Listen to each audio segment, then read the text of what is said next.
when you don't know what to do. Read a book, play a game, every night is just the same. What do you say if I tell you how to keep from feeling blue? My advice is good to take and it's easier to do. When you're all alone, any old night, and you're feeling out of tune, pick up your hat, close up your flat, and get out and get under the moon. Underneath the bright, silvery light, you'll be feeling better soon. Pick up your hat, close up your flat, and get out and get under the moon. Look, look, look at the stars above. Look, look, look at those sweeties love. Oh boy, give me a night in June. I mean it, all you got to do any old night when you're feeling out of tune. Pick up your hat, close up your flat, and get out and get under the moon.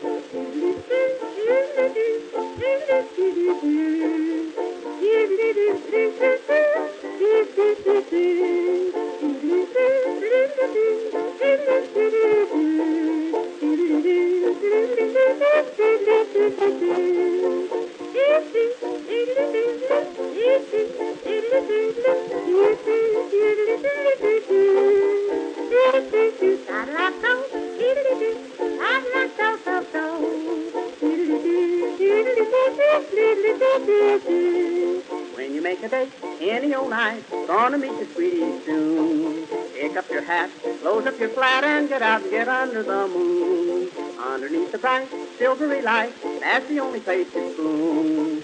Pick up your hat, close up your flat, and get out and get under the moon. Walk, walk, kissing and walk again, talk, talk, kissing and talk again, oh joy, sweethearts are all in tune. I mean it, when it's raining out, stay in a room, but on a lovely night in June, here's what to do, sweetie, and you just get out and get under the moon.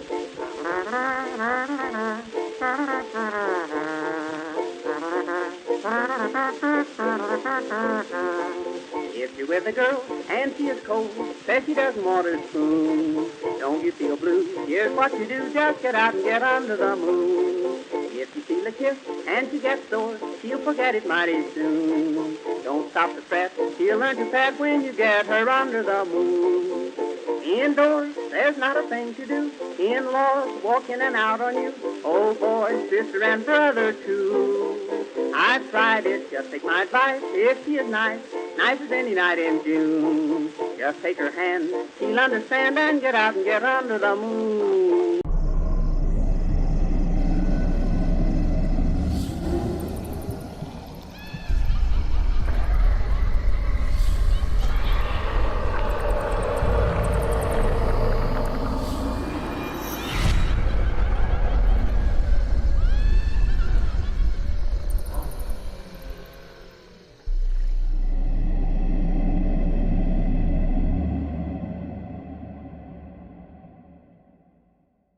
Well, ladies and gentlemen, boys and girls, welcome to part two of part one from last week and some more fun things and stuff like that. And as normal and usual, James is at the clickety clack and helm. Hey, everybody. Hi, Berlina. Hey, Keith. Big news. There's Big news Reggie. tonight. Yeah, it's going to be some interesting. This is going Reginald. to be a big evening. Reginald, it's good to see you, sir. Berlina, nice to see you. Keith, how you doing?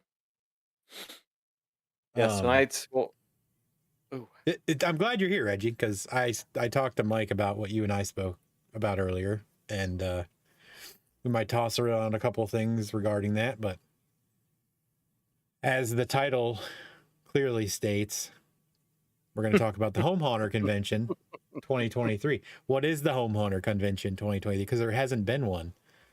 well, damn, you're going to So give some people, you should let people get in here first. let's give people some time. We'll do the Holy normal banter smokes. for about, let's So, give them about 10 minutes. I know you're so excited. I am excited, man. So excited. See, Keith says, Mike, I need you to grab my website name. I'll PayPal you what you need and we'll work on it after Transworld. Okay. Yeah, your buddy Vic. Um, I've been talking to Vic the past few days. Um, and I was gonna start working on some stuff for him today. And man, the past 2 days have been just absolutely wild. But um, yeah, Keith, we'll get together. We'll talk about it. We'll get you going. I know you want to get off Etsy. I swear to God, though, if you want your domain name to be cobwebsandcandlesticks.com, we're gonna have an issue. What else is he gonna go with? I don't know. There is a limit to web domain length. I am But yeah, super glad that you're back, Reggie, and I'm glad to hear that you're doing better. yes, ditto. Same here. Very much so. Keith says, "Yep, that's the name." There's nothing wrong with it. I'm playing with you.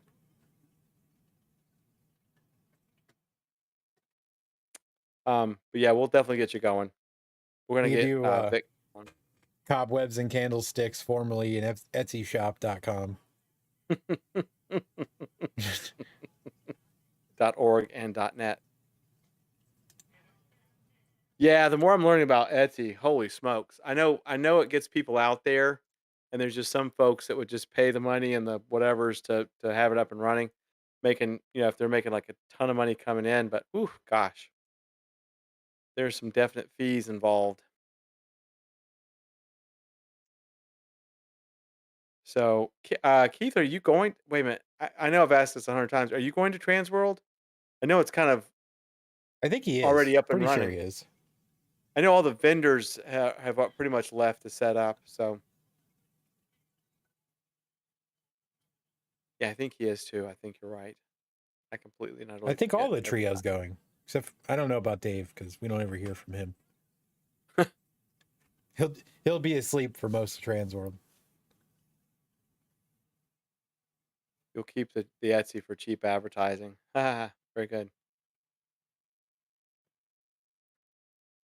And Keith, the interesting thing is, because when I had to research this for my buddy who just wanted to get completely off Etsy, there is now I'm going to say all these things, and I'm sure I'm going to get questions, but um, no, Dave. There is a way to link your Etsy shop to your website so that your stuff on your Etsy site actually appears on your website.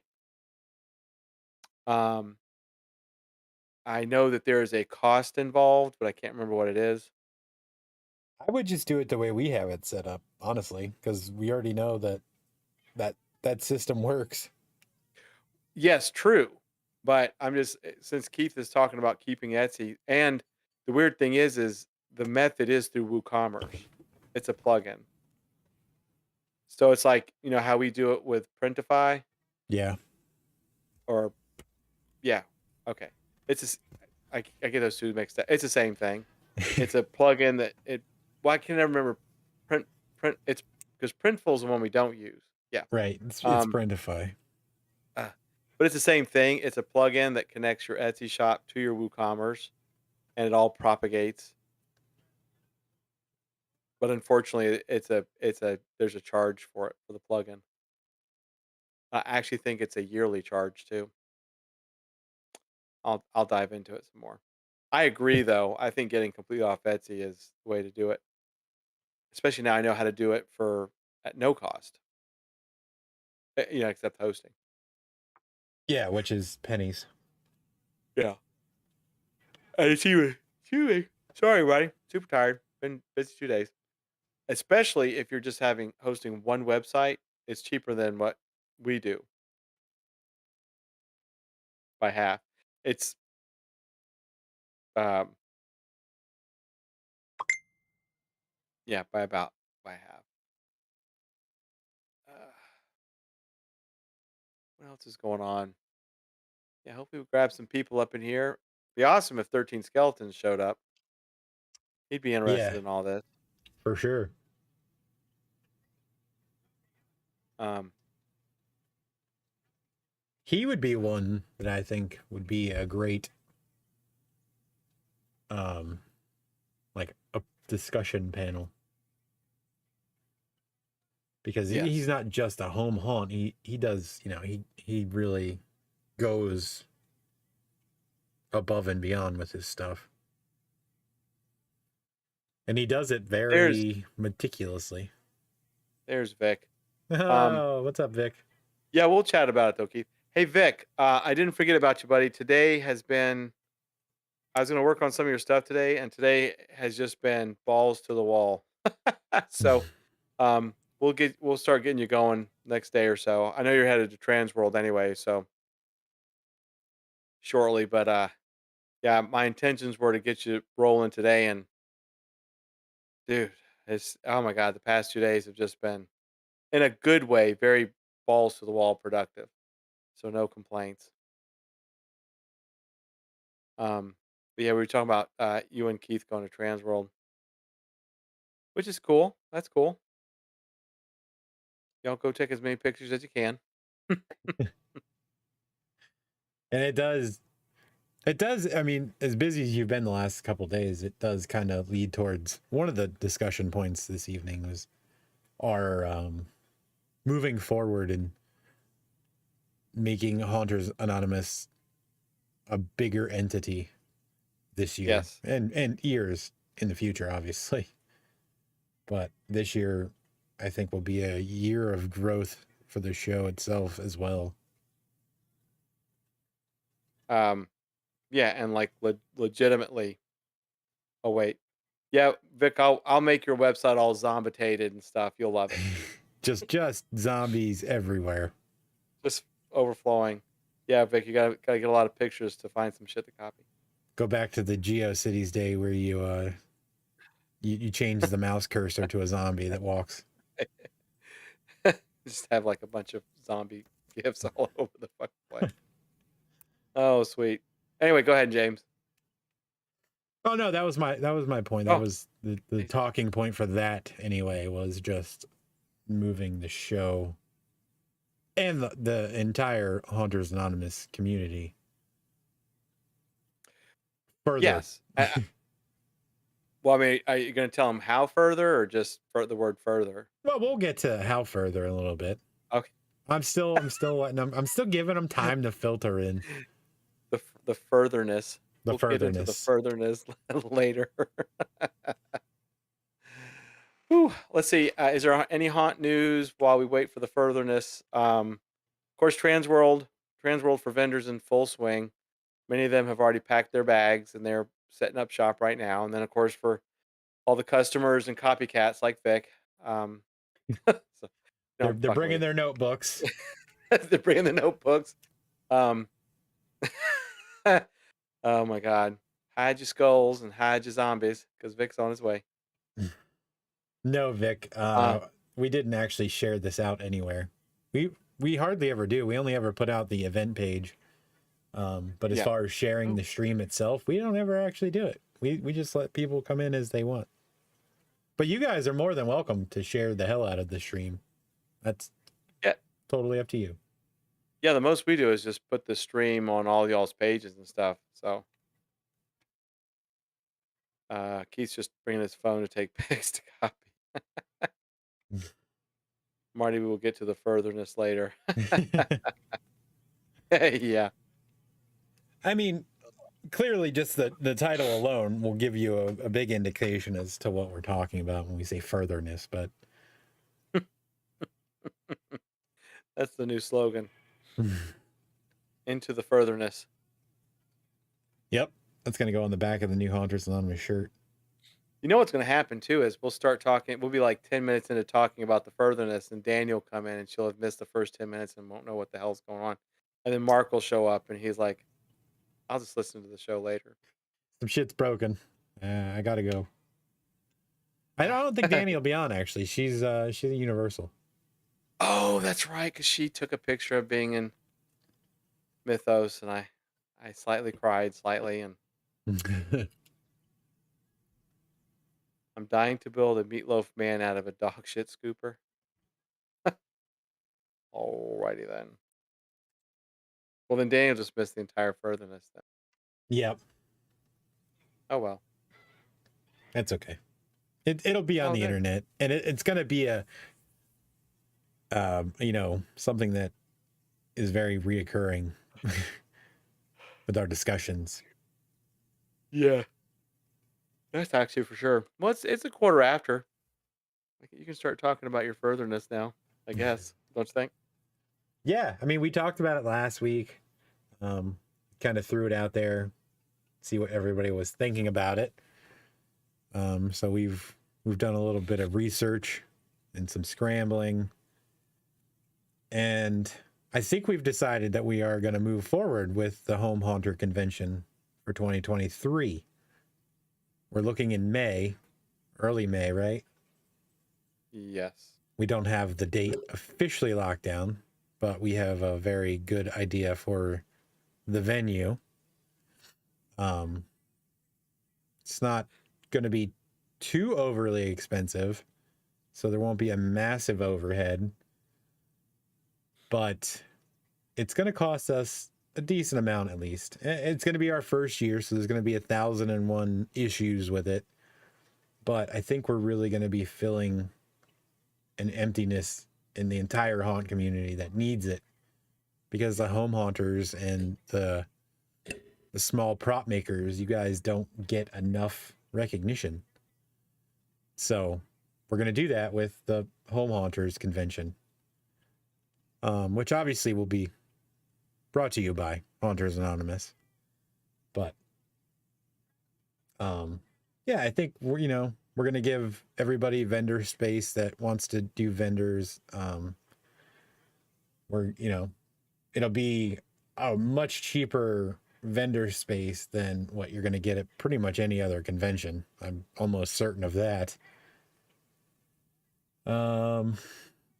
We've already acquired the domain and the hosting and all the other crap that goes along with it, which is one of the reasons why the past couple of days have been a little hectic for Mike and myself. So there's a lot of early stage scrambling going on because it is a year, but a year goes by very, very quickly. And for being the first year, we want to do it as best we can. And I don't doubt that we will, but we have to generate some type of interest in it before we actually are willing to make, the commitment in it. I know a few of you said, yeah, you would do it, but definitely want to get everybody talking about it as much as possible for the next year. So, we can have a decent showing. I need free booths because I'm poor. We're charging you double, Vic. An 11 by 11 booth. Okay. We're just going to give you a giant box for all your stuff? I guess. What will the name of it be called? Jesus Christ, pretty Vic. I've said it 4 times already. It's literally the title of the stream.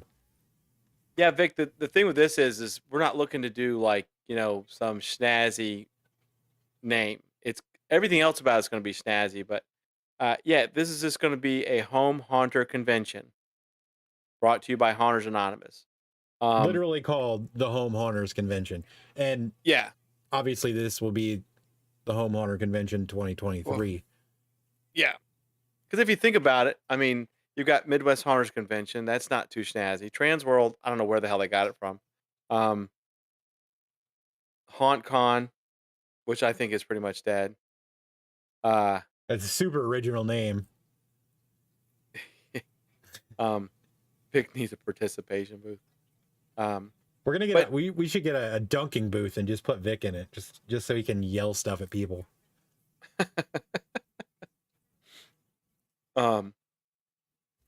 But yeah, so to kind of jump off of what James has been saying. So the idea is that this will be the year that Haunters Anonymous becomes a legitimate business, not just to kickstart a convention for home haunters, but we've always had some other things on the table and in our minds that we wanted to expand Haunters Anonymous into. But this will be, we're going into our 3rd year with the live streams. Haunters Anonymous and After Dark have been around since 2012.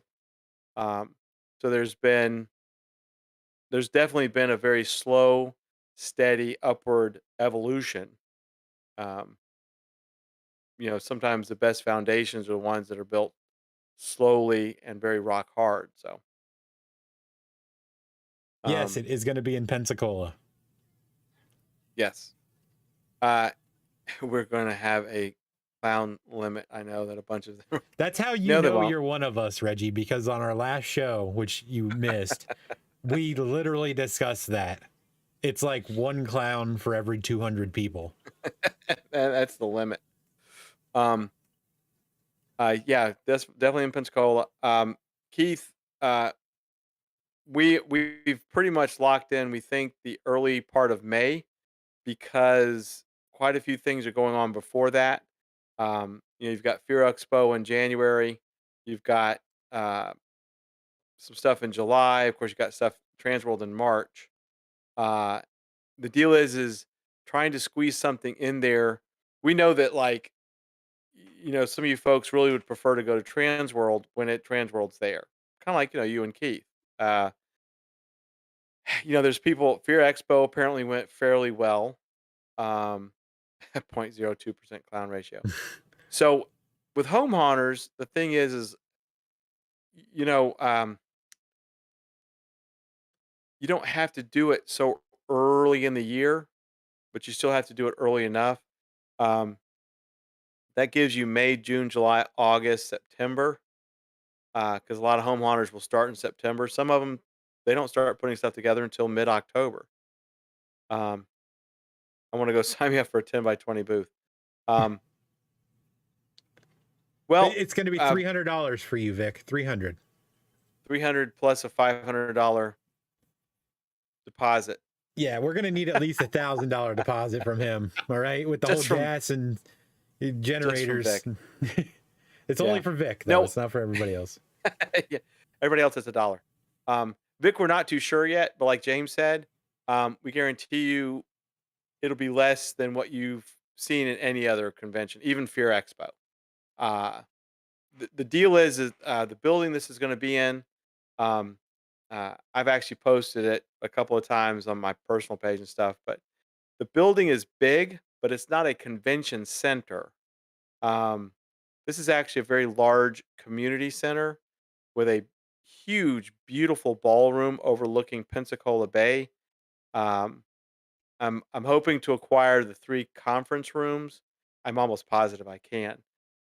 There's actually a professional kitchen, and we'll get to that with Reginald in a minute. Uh, you're centralized to downtown Pensacola, so the thing is it's a great place. I can acquire it fairly easily. The cost of the building are low-ish. It's As far not as like convention space, kind of convention space. It's a good price for what I think we would be getting. yes. And it's Pensacola, which not a lot of people have been to. It's Pensacola. If you've never been here, it's definitely different. We have the widest beaches in the world. Our downtown area is very nice. We have a lot of things to do in the area. Um, James and I, or James really has come up with some other ideas from what he's heard me talk about Pensacola. If he wants to expound on that, I'll let him, but I won't spill the beans on it unless he wants to. Um, so it's a multi-day night event with we're guessing just one full day uh, being being basically a vendor space. We think. Yeah. It depends yeah. on the interest we get. If we get enough interest that we can secure it for more than one day without it being a huge financial risk for us, considering it's going to be the first year of it, and we're not a massive corporation just throwing money out the window. So right now, as we have it currently planned, it'll be one day. But if it gets to the point that like we have enough people signing up and we're like, okay, we can do 2 days, then it'll be a Saturday and Sunday. Otherwise, I think it's more than likely going to be a Sunday. Or we might switch it and do it Saturday. And then the other part is going to be, it's going to take a little bit of explaining here on this. So let me backstep a second. We are going to we have started a Patreon for supporters. If you guys want to support us, we're going to post the link on the Haunters Anonymous page, and there's 3 different tiers. They all come with little different things. Nothing crazy. You can do like 5, 10, or $20 a month. If you don't have to do this, but each one's going to have a little bit different incentives for you to do it. Hey, what's up, Sean? Hey, Danny. Yo, Sean. Hey, Danny. Oh, hey, Danny. So let me retrace what we're going through here. So with the Patreon, we're going to have the members and everything. So what we're thinking of, since if we don't have enough interest in this, then we're going to only do it for the one day. Now, the other day, be it either Saturday or Sunday, we're going to do a special thing. I think, for our Haunters Anonymous members and Patreon people, we're going to have, like a barbecue at Mike's house, right? Were we doing it at your house? Or are we going to find an outside location? I don't. My house is an outside location. No, I mean, I don't see why not. I mean, I'm within walking distance of this place. You can get here in like 5 minutes. Yeah, okay. So we may have to use my house for parking. Yeah, maybe. So we'll on this day, it'll be this day that isn't the convention day is going to be a celebration of Haunters Anonymous and everybody that makes up Haunters Anonymous. There'll be food and stuff. And then, I think that night what we're going to do is we're going to get together with like a cemetery tour, and everybody's just going to go out and do a cemetery tour. So it'll just be a day for all of you guys that are always with us and hanging out and support us to, just hang out and have fun. And then we'll either have the convention the day before or the day after. Yeah. So and we do have quite a few events planned for this.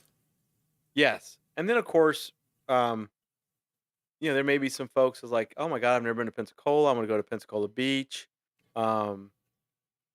Just if you've never been to Pensacola Beach, it's beautiful. There's great food out there. So there's probably going to be, if you drive.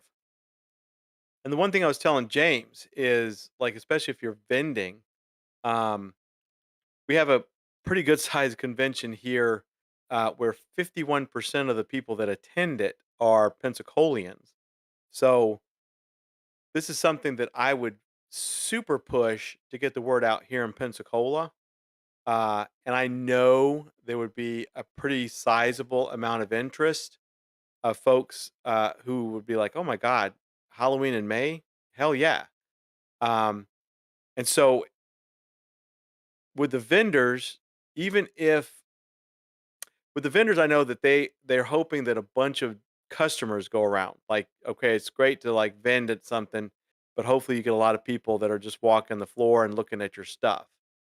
And the deal with Pensacola is it's big enough that a bunch of people would show up, but it's small enough that it's really easy for me to advertise here. So even if not a ton of people come from out of like other haunters come from out of town to buy stuff, which I think they would, there's a good chunk of Pensacolian people that would show up as well. So I think the throughput of buyers would be pretty up there. And it's a great place for you to put your marketing material out too. So have your stickers and, all of your stuff ready to go. So at your booth, you've got it all set up. People can take whatever, they want to take that has, your information on it. It's a good contact thing. And there are a lot of people that aren't even really home haunters, but really love just simply decorating, 1 or 2 things in their house. That they see your prop, they might, you're obviously going to be a cheaper, more specialized vendor than you would get at Transworld. Well, they're not going to go spend a ridiculous amount of money. Right. Vic, it's GoFundMe and Patreon a little bit different. It's not a GoFundMe, it's a Patreon. we'll get into a little bit more as it's set up. It's not set up or anything quite. It's set up, but it's not functional to send out yet.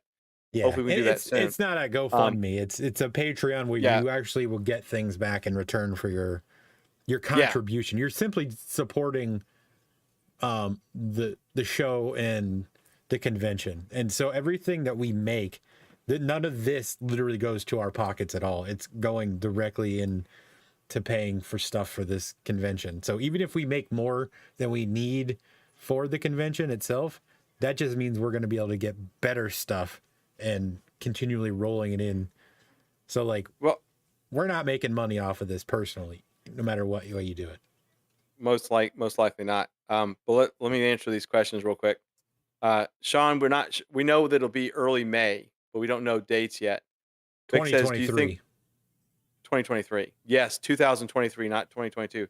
Vic says, "Do you think one day would be worth setting up to make monies back they spent steering up there and traveling and whatnot?" And then Keith says, "One day is going to be rough." Well, that goes back to we've got to see what the uh, we have to see what the interest is going to be. Also, this would be an 8-hour event. Hey, This is an Lewis. 8-hour. Hey, Lois. Um, Lewis. Thanks. Lois, I'm really trying to answer these questions where it sounds enticing. So my Yeah, brain's no, not I really get it. working. Well, they Um, know how we are. s- Like, we're not presenting anything in an actual n- professional manner. well, It's right now, it's well, discussion no, phase it's and yeah, pre-planning. but it's kind of a yes and a no on that because initial presentation. Here's the deal, though: is you're right. Most conventions are at least a Saturday and a Sunday. Um, Maybe we would do a Friday and a Saturday, or like James said, maybe a Saturday. Um, I would prefer a 2-day event. Like, but let me preface that with, if you guys want a 2-day event, we're going to need your support to get this out to everybody. We can do as much as we can possibly do, but honestly, for us to do a 2-day event is financially is hugely risky for us on a personal level, because the business side isn't bankrolled by any corporate means. It's simply mine and Mike's personal cash flow. So a 2-day event for us to do just straight out of our pocket, not knowing what real interest is going to be, it's a big that's a big financial risk for us. But I personally am really leaning towards um, a 2-day event, because I think it would be more fun, and it would allow us to do more presentation stuff. Because as long as we can get the additional rooms and stuff, the different halls, we can have like Vic, you could go up and show people how to corpse a skeleton, and Keith, you could go do tips on how you pull molds. You know, it's just there's a lot of things that we would really like to do, but at minimum, we would have an 8-hour 1-day event. And I know for you, Vic, you're not super far away, so it wouldn't be. And we're not looking at like $300 a booth for a vendor. We're going as low as we possibly can, just so that we can make the payment on the venue. I don't know yeah, if anything I'm saying makes sense, but I feel like in my head it does make sense. right. Well, it's like I said, this is it's a cyclic thing. Um, you have to know the interest and how many people would 100% go with it. Um, to know how many days are viable to grab. Um, like I said, the center is renting this place is relatively inexpensive. It's not cheap, but it's inexpensive. Um, so I agree with James. I mean, a 2-day event, but here's the deal: is like I said, the each day would be 8 hours. Each day would be 8 hours. Um, so we may be able to work it out that like maybe a 2-day event, but only 4 or 5 hours a day. Um, And I like that I'm idea. still I getting it. mean, like the first night you could do a shorter night, and then the next day you do the full 8-hour day. Um, let's see. Danny says even a Friday 2 to 8, and then 8 hours on Saturday. Oh, I gotcha. Um, well, that's the other thing too is some people need to be traveling back on Sunday, and So that's we for do a any of these shorter day conventions. Sunday and a full day Saturday. Do 8 to 12 on Yeah. a Sunday. That gives people, a decent amount of time to travel. Well, you have to. Yeah, we have to see when these other conventions start up too. 8 o'clock's kind of early for some folks because they Yeah. also think this is a vacation. These are once again these are well, especially Trans World. That's just a party. Um, Once again, these are the cavalcade of questions that we've been asking each other that we know we need to ask y'all. We probably will do polls and like we're talking like we're going to start doing this like ASAP to get feedback. What you would do, what you wouldn't do, what would you pay for this, what would you pay for that? Um, are you actually willing to come down to Pensacola, which a lot of people, like I said, haven't been, and it's actually a really cool city. Um, there are no conventions of this kind of sort in the South, like whatsoever. Um, and there's a possibility this could get really big really fast. We do, even though it's Pensacola, we do have a convention center here. We have a convention center that's like a 5-minute drive from where I'm at right now, and it's the heart of downtown. Um, that convention center, Pensacon uses that convention center for vendors and uh, uh, Hollywood people, whatever the host people are called.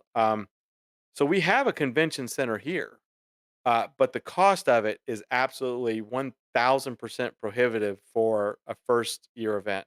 it's a, it's a, I even know how much that place goes for, and it just hurts my heart. But um, And I've looked at a few of the hotel that have ballrooms and stuff. They do have some places have cheaper rates during certain times of the year, but then they can, explode the more people you have coming. Then you're up to like $5,000 for a day, just for a hotel ballroom. yeah. And Keith, you got a point. Like I said, we're going to have a shit ton of variables. And of course, we go by all of y'all because y'all have been here since day one. Y'all know how James and I work. We know how y'all are, which is super cool. And like James said, it's going to be a whole thing of you all being the you all being the network that gets the word out there. And even though this sounds like pyramid marketing, the more the more interest there is, the more vendors or the more people that you think can come and want to sell their stuff to get a booth, the cheaper we can make it per. Makes sense? Makes perfect sense. You know what I mean? Um, the more people that we know would actually vend for this, the more we can calculate out like the price. Um, the more the merrier. And the ballroom that this is in, to give you a perspective, the ballroom will fit fire marshal wise 700 people standing up. If they're all sitting down, 350. So you can take a middle ground that if instead of tables, it's booths set up for people to vend um, around the perimeter. The ballroom will hold at any given moment, fire marshal wise, in that situation, probably 450 people to 500. So this is not a small facility. Uh, the the uh, we do need a sponsor. Maybe you get Froggy's Fog. Yeah, Wouldn't that be there's a funny? few that I plan on actually reaching out to, like in the coming Oh, days and weeks. sweet. But So that's we the have to thing is, legitimize it a little more and get people actually yeah, talking about it before I'm like, hey, we're this totally unknown group of people and we're going to do a convention. Do you want to throw some money our way and sponsor something? I want to give them, a professional, not like the show where we just kind of throw out ideas and get your opinions. It has to be something formal and right. professional so that they actually take us serious. To answer Sean's question, he says if we can set up on Friday afternoon and be set for Saturday and leave out Sunday. The problem with that is, um, that would be if you mean leave out Sunday, like not have anything on Sunday, but have it on Friday and Saturday, that's that's doable. But if you're talking about coming in Friday and then having set up and then having the convention Saturday and Sunday, that constitutes a 3-day rental because most likely they'll have an event there Friday night of something else. So it would have to be snagged for 3 days to do that. Um, But I think but if we opened it up early enough for the people to come in on Saturday and get set up. right, and the deal is if it's a 2-day rental, then all the stuff can stay there overnight. It it's safe. Trust me. Um, Special says Yes. I gotta make. Oh God, go ahead and read that. I read it and it confused me, and then I saw what he said after it. So I gotta make sure that there's a Indeed option. Unfortunately, I hate this a vegan option. New shirt, that's what he and said that's a right after shirt. that. Oh, that's a shirt. Oh my god, that's fucking funny. And Um, let's discuss that real quick before we go any further too, because this is kind of a big announcement for the convention itself, which anybody that's been with us for any amount of time knows Chef Reggie, and we've done, Chef Reggie nights where he comes on, he makes all these ridiculous things, and we're all like, oh my God, we want to eat that so bad. Well, we're working with him. He's going to come out and he is going to chef a luncheon for us, where you can get a ticket, or we're kind of working it in. If you're on the top tier of the Patreon, you'll get a ticket for the luncheon for free. Just by, you're essentially sponsoring the convention by doing the Patreon, but really you're sponsoring Haunters Anonymous, which is, and then moving forward, the convention itself. But yeah, so we're gonna have Chef Reggie actually do some of his chef Reggieing for the convention. So it's going to be something where you're going to get this ridiculously awesome meal cooked by our personal chef Reggie. Yep. So that alone should bring people that know the show, even if you don't sell stuff or have a haunt. If you listen to the show, you know what he does. You're probably going to need a nap afterwards, but that's okay. There's a beach out in front of the center. You can go nap out in the sun. Keith wants the Oreo ice cream drink. Dude, that's what I'm saying. He'll put in 1,000 in sponsorship. Well, Vic, that's an extremely generous offer, and I'm not going to say no to that. But we'll discuss it. Yeah, we have to. Yeah, like I said, like James said, this is preliminary, but it's a train where all the coal's being thrown on the fires. Like I said, it's over a year away, but it really isn't. There's about 1,001 moving parts that we have to all align. and the thing with James and I, go ahead. We first need to know that there's going to be interest in it. And if, like, Vic, if you're willing to put $1,000 just in sponsorship, that is amazing. And like, that gets you a half a booth and one half a chair. I'm kidding. And a big hug. And a big hug from Reginald and Danny. But that's the thing is, it's like, for one, like I say, those of you who've been following the show, which we always greatly appreciate. No, James and I never do anything normal, and so this is not going to be a run-of-the-mill convention like some of the other ones have been for several years.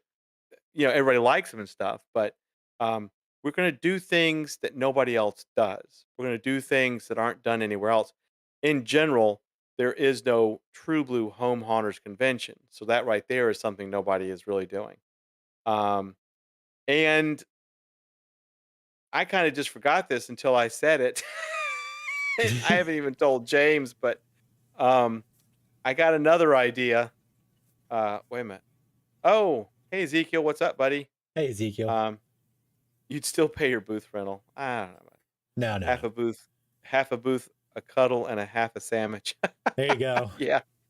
Reginald says I can make some universal pizza fries. Oh my God, you would sell those like you'd make a mint. Oh, they don't have their tomato recipe that they had for 50 years or however long the park's been open. I'm sure you could wing it. Yeah. Um, here's while we're talking about this, and this will be the first James has heard of this too. Which I how meant to it say normally before goes. well, I meant to say this before we went on live stream. On top of all of this, I realized also what we don't have as home haunters is an association. You've got the Haunted Attraction Association with their 60-page manual Ooh, can we make a and all their. 60-page home haunter manual on how to run in the I, post-COVID world? I would totally do a 60-page set, just but and I there's I still contend they're pretentious, but whatever. I mean, there's no reason for any of us to be part of it, quite honestly. But I think on top of all this, what we need is a home haunters association of some sort. We actually need our own um, umbrella where there are benefits. Like there's benefits on the website, and if you pay small dues and stuff a year, like small dues, not the ridiculous stuff that they ask for and you don't get shit um, for advertising and books and technical stuff, and make it a community that actually has a centralized place. I'll give it to the Haunted Attraction Association. They do give a centralized space for stuff. I don't think it's really used by many people because they don't really offer anything. But I think, with James's permission, that we should also build a home haunters association. I'm all for it. I am You know what I 100% mean? for it. Yeah, I mean, well, that's what we started this whole thing for anyway, was a place for people that do home haunting to get together and get more recognition than, everybody loves the commercial haunts, but what about all the people that support their neighborhoods and just, Right. they do everything for donations that, they give to all sorts of charities and everything. It's like they really carry the weight of Halloween on their backs, and they're not making profits. They're losing money, but gaining, you know, the smiles and the excitement and everything that goes along with being the Yeah. home haunters. And Vic, it wouldn't be monthly dues; it'd be like a yearly thing, and it would be practically nothing because it's not. I would like to know what the dues go to for the Haunted Attraction Association. I'm sure they may have it out there, but um, it's not cheap, and I don't understand. They put the benefits out there, but I don't understand what the dues go for to produce those benefits. You know what I mean? The Um, 60-page manual is worth but $12,000 or something. yeah, well, honestly, they said. I mean, for real, they said it was worth. It was like $1,000 manual, and it was complete bullshit. And I'll say that I would say that to their face. I would say it to the person who produced its face. Um, They go to Coke and brisket. so when you when you make up stuff to justify the value of something that you're bought into, there's an issue. Um, but I really think that, and you heard it here first too, folks. I really think that there needs to be a uh, home haunters association, literally that has a board, like people that get elected in, because I think that's cool. There's people, and that's how you get recognition. You get people who are like higher. Um, let's just use 13 Skeletons as an example. You know, every home haunter, no matter if you just put a skull and a tombstone out in the front of your yard with a light, you're as important as everybody else. Hmm. But when you get people who really, really go all out and have a lot of stuff to contribute, um, all the people that are here, tons of stuff to contribute. If you make it where it's got structure to it, where uh, it's not just a big conglomerate, but you have like at least an overseer board that, um, let's say for instance, you need let's say for instance, maybe in your city there's a law where you can't do a certain thing for a home haunt and it's bullshit. If you have a home haunters association with a board who can send letters as an association to your city and say, this is not really kosher. Why are you doing Oh, this? hold on a second. Thank you, Reggie. Okay. Reggie just bought 5 packs, by the way, of Oh, Streamlit cards. thanks, Reggie. The music was straight playing towards over the- you, so. Oh, I'm sorry. Yeah, no, that's why I was letting you know, because I know you can't Okay. hear it. So it's not just about, it's about having a larger voice. For instance, like I'm an officer on the Wow. Sanders Beach Neighborhood Association, and um, the board can speak for the neighborhood if there's something that the neighborhood needs, like the roads fixed. Oh, there's another one. He just played a card. It didn't. Oh, You're fine. So that's the thing too, is to give a broader voice to home haunters, and literally if they, if they need something, it's what the Haunted Attraction Association tries to do, but doesn't really. Um, you've got Canada has an association for, I think it's the Canadian Haunters Association, which actually is very cool. But that's another thing I think we need to talk about too. Haunters Anonymous is moving up very quickly, especially if it's going to become a legitimate business-attained thing into the furtherness. Um, Keith, it's not $1,000 for HHA dues. It was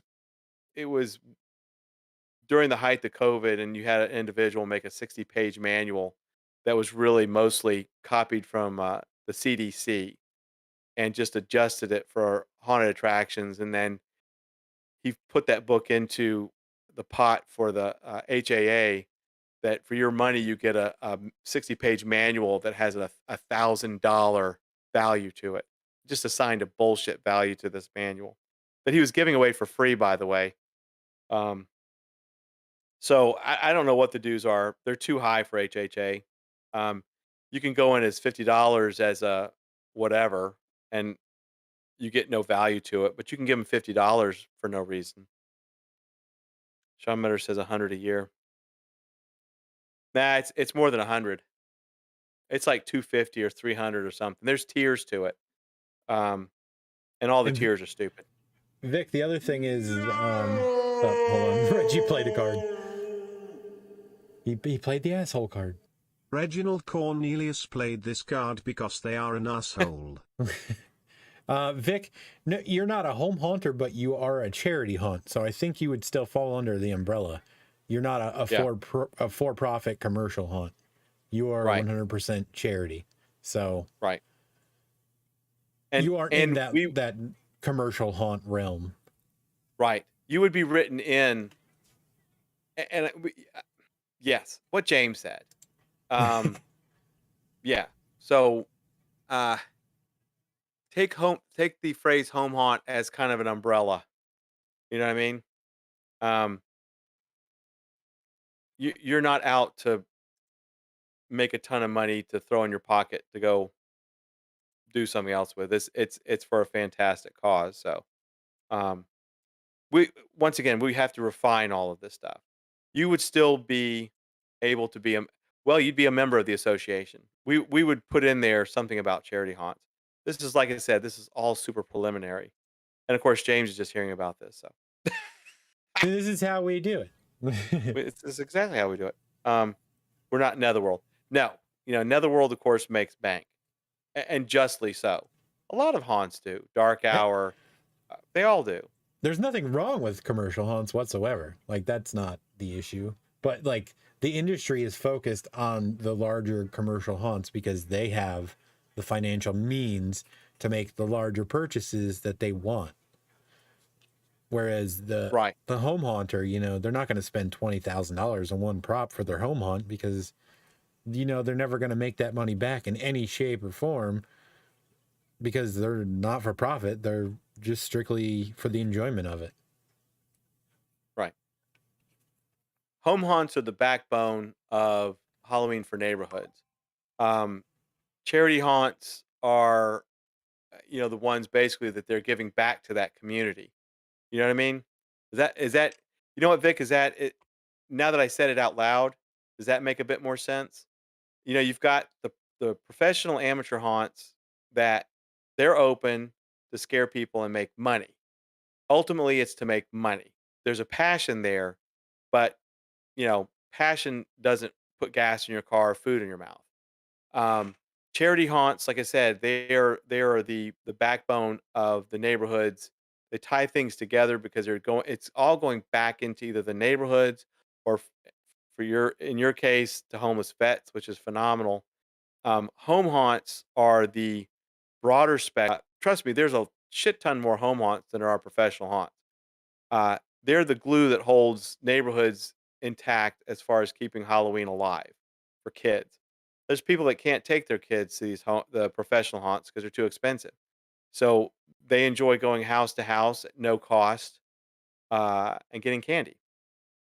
And then there's folks that will seek out charity haunts because they know that their money's going to go back into the community and not into somebody's pockets. So yes, you fall very much into that. Reginald says, "Oh my goodness."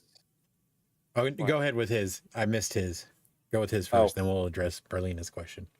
Reginald says, "Oh my goodness, I just thought of this for the Patreon top tier gets to have a haunted dinner, either the scene from Beetlejuice or a haunted character dining experience." Sure. All right, you do, Berlina. She wanted to know if just decorating your yard is considered a haunt, or is it a haunt when people actually walk through it? Our definition of anybody that decorates, regardless, like he said, you could just put out one tombstone out in your yard, and you would still fall in the realm of a home haunter. You're decorating for Halloween. You don't need to have, you know, hordes of people walking through your yard for anyone to enjoy it. You know, somebody driving by sees the tombstone and is like, "Oh yeah, that's Halloween."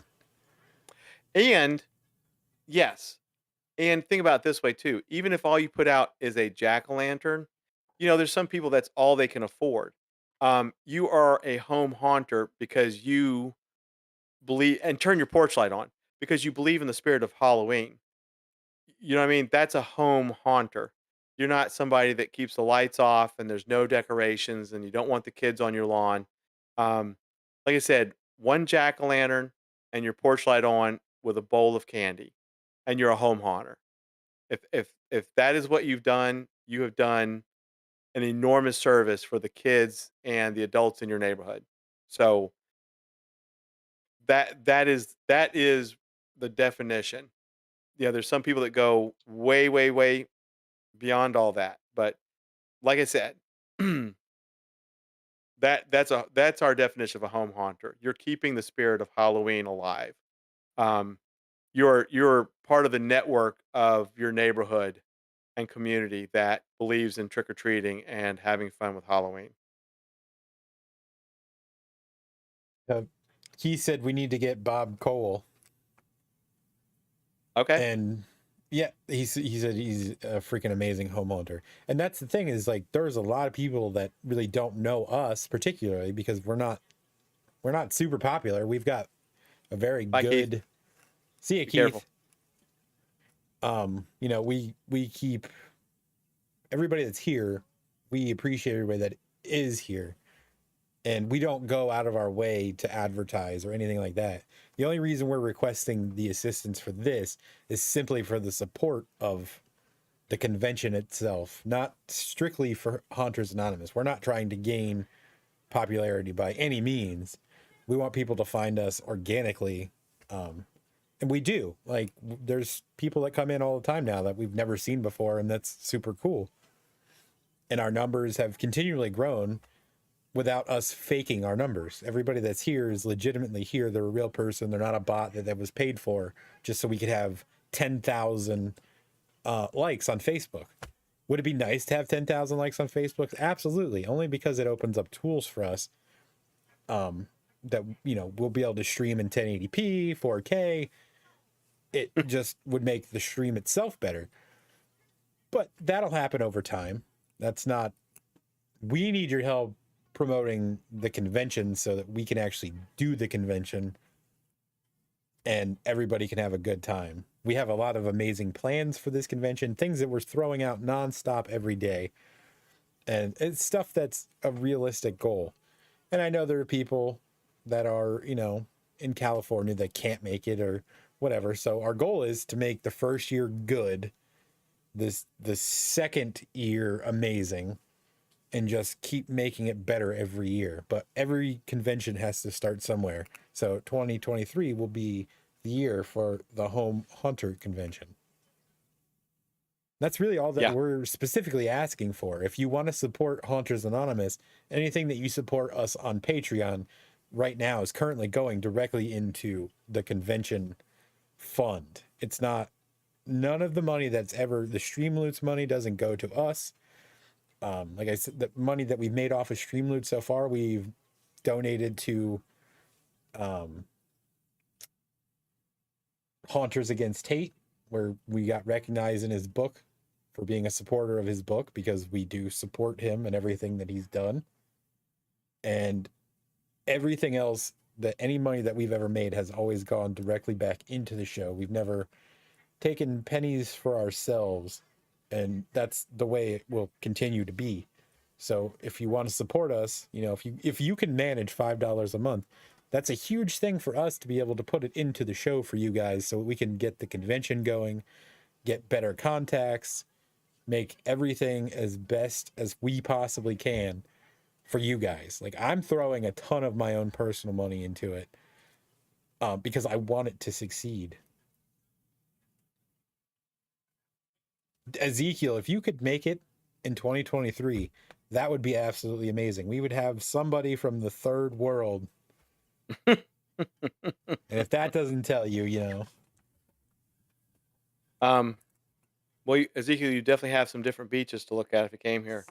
Yeah, and slightly safer. You know, no blue-ringed octopus that are literally in ankle-deep water that want to sting you and kill you. No, we have sharks. Yeah, but not great whites like they do. No. The other thing too, though, is like, you know, the participation is also like literally what we need help with is getting the word out. Like, just getting the feelers out, having people come on the show, come in and listen like y'all are and hear what we've got to say. We definitely need to build the numbers up. You know, we always, like James said, we want to stay organic with our numbers, but now that we're in this next phase, because this is now the third year, once again, that we've been doing the live stream. This is the 10th year that we've existed. So now going the next step further is basically doing something that literally nobody on the planet's doing. And what better group of folks to do it than us? And everybody that's here, you know, that supports us is...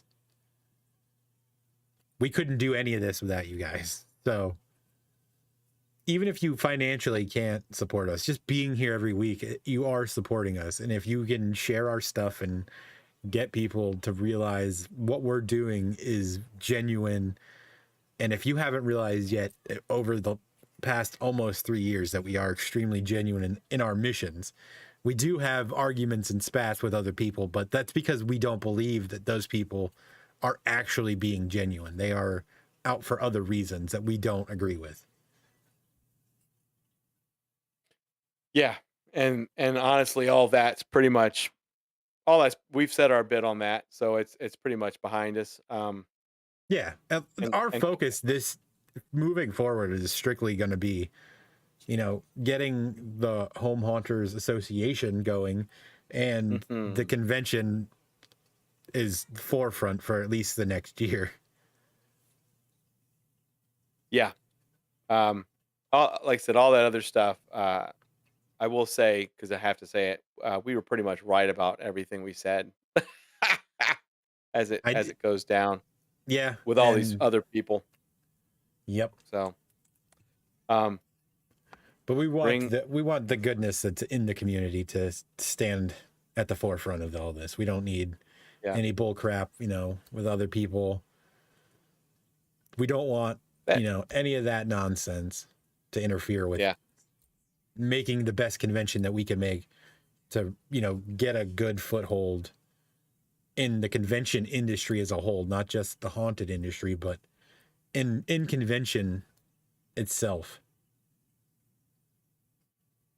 And Vic, dude, you could totally bring that freaking horse-drawn carriage, the one that you made that was the like the horse-drawn hearse thing. That would be awesome. You roll up in that thing. That'd be so cool to have sitting out front.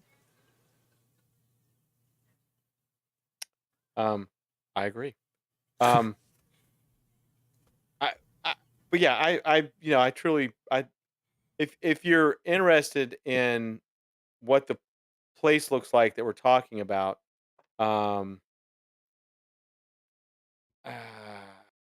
it's kind of a long name. It's Sanders Beach Corrine Jones Resource Center.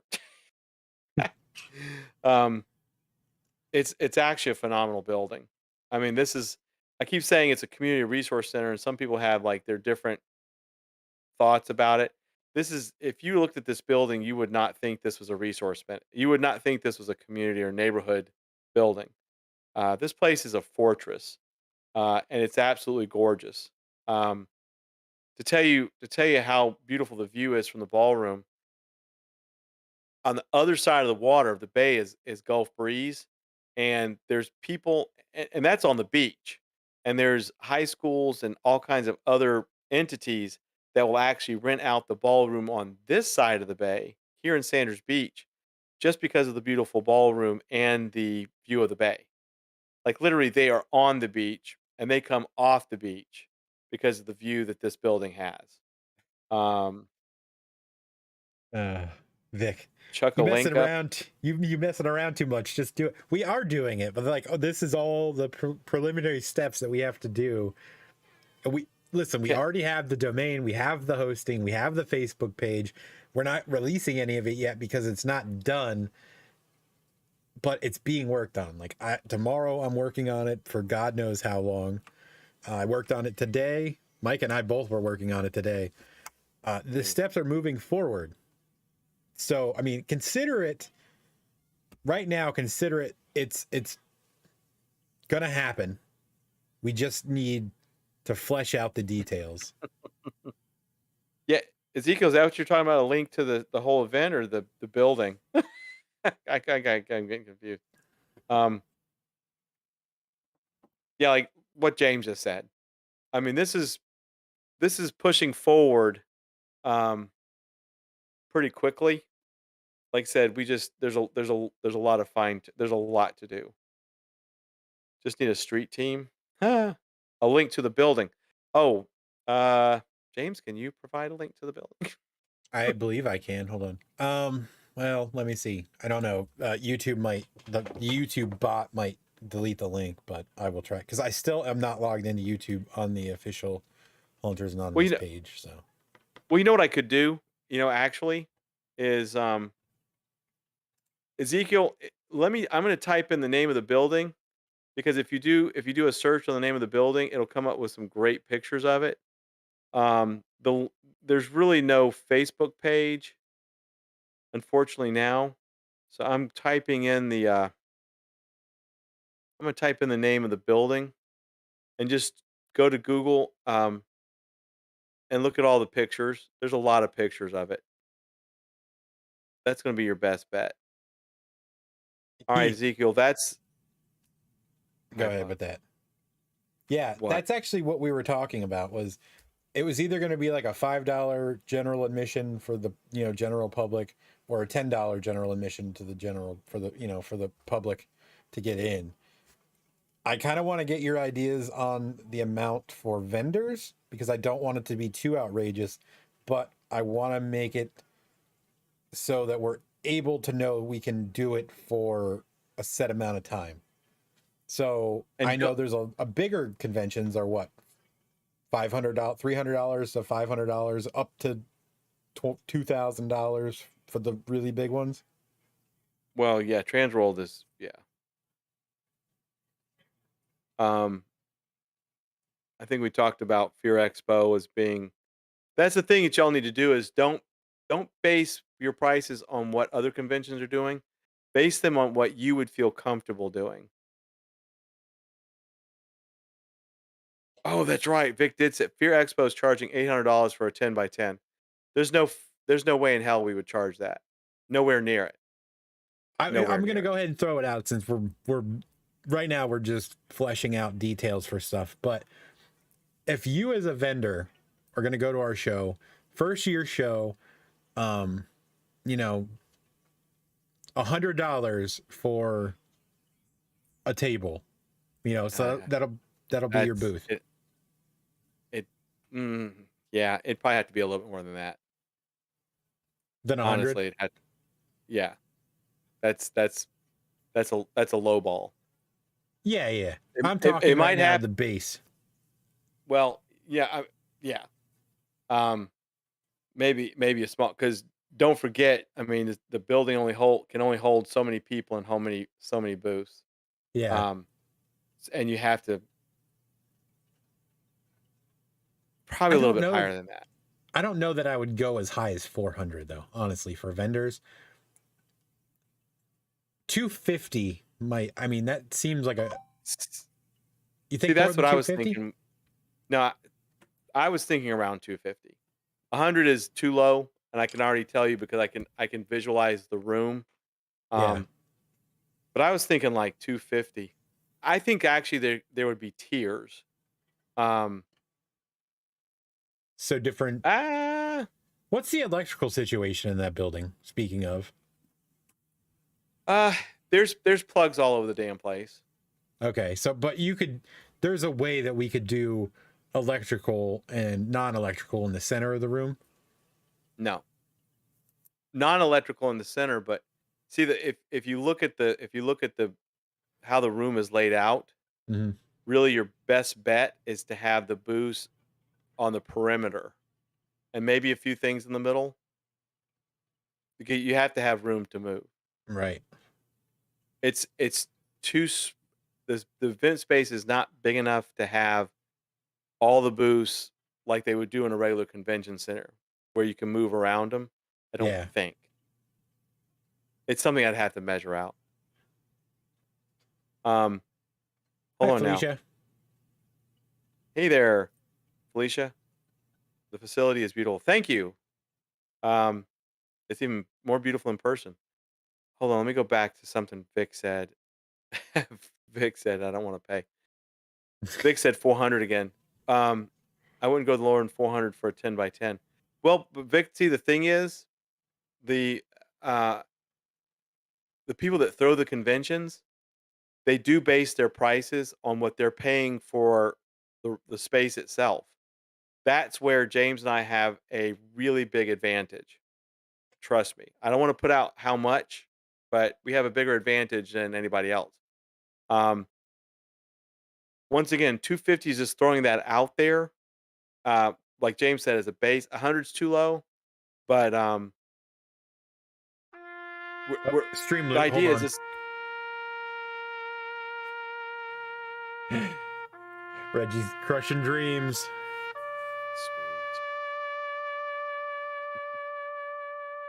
Sweet. Reginald Cornelius wants to recognize all of the dreams Mark has crushed.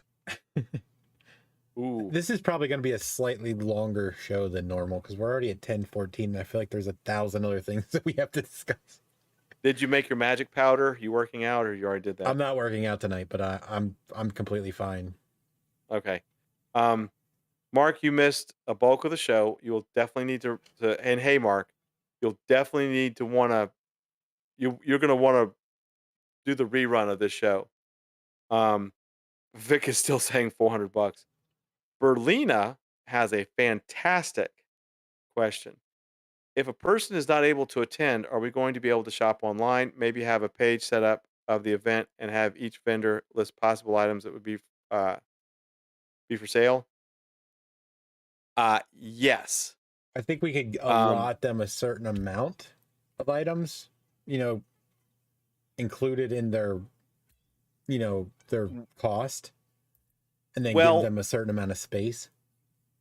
yes, that's true. Um, but that leads me to another thing, especially with Vic and Keith wanting to do their own pages.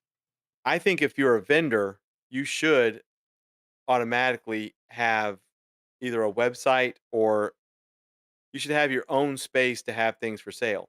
If you're spending the money and have enough stuff to come and vend at a home hunter convention, then you should be selling that online anyway. Does that make sense? Yeah, Um, I agree with the idea that every vendor should have their own web page itself anyway. Because right. it would be hard for us, especially for people that do the smaller items. You know, they don't make them in bulk, so they might only have two of the items. And if we have a sale online and somebody's already bought two in the convention, it would hmm be really hard. Yes.